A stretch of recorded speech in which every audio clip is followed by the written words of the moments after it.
Welcome into our overtime segment here on SportsSource.tv. Appreciate you being with us. Jinx Logos, those are the folks that bring you this every week. You see their phone number, 755-7767.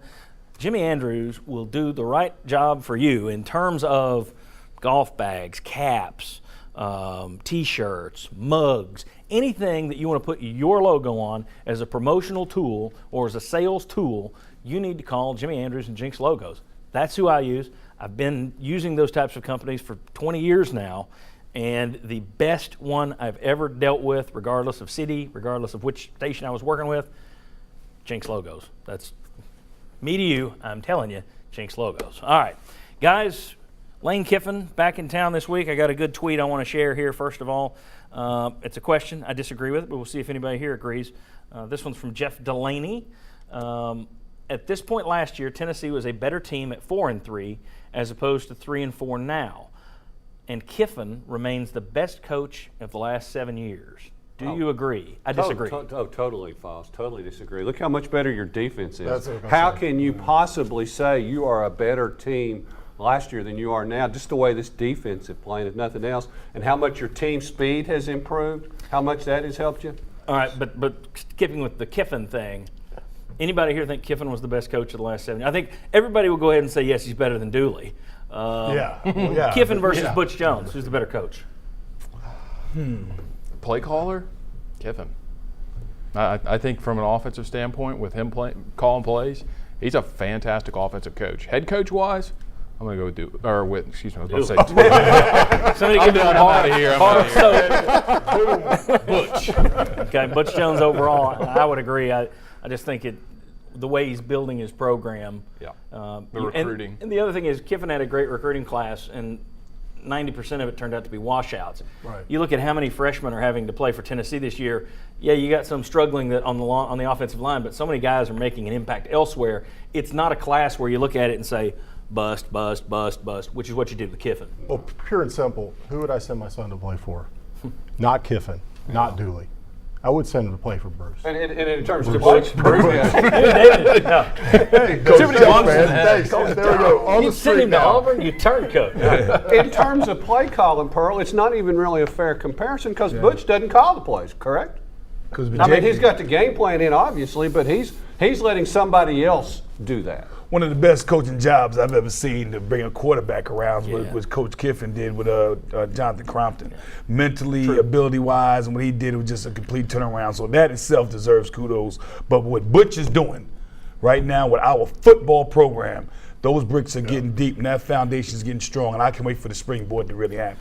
All right, what can we expect from the return of Lane Kiffin this week, aside from the camera being a CBS, aside from an ESPN, gosh, I'm doing it too now. Aside from a CBS camera focusing on Butch Dooley during the game, 95% of the time you are going to have a camera on Lane Kiffin. You're going to see the split screen. He'll be up there all the time. What do you expect? I mean, is this going to be, what's the crowd going to be like?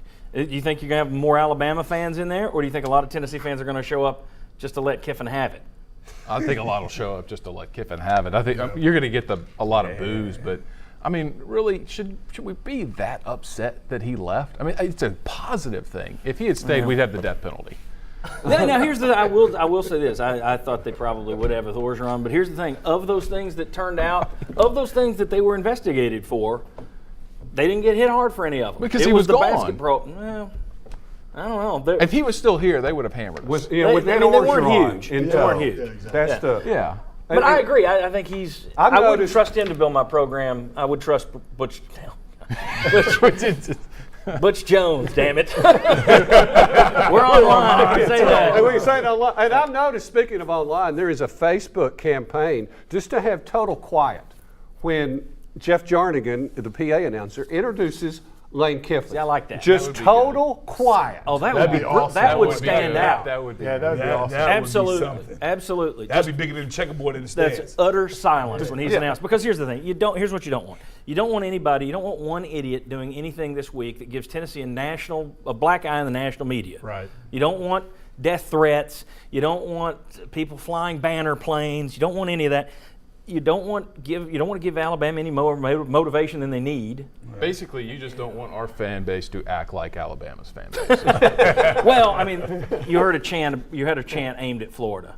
There's no place for that against Lane Kiffin. Right. Give him the silent treatment. That makes a lot of sense. And John, one real quick, and the former players may agree with this. In basketball, Ray Mears used to like to attract a lot of that, even at Vanderbilt, to get the boos, to get that, because his players respond. Yeah. They're booing our coach, man. Let's go out there. Yeah. I don't want to do that. I don't want to give Alabama any more motivation or any more edge than they already have. I think the great point that you brought up is the silent treatment. Love that. That's Love it. That would stand out.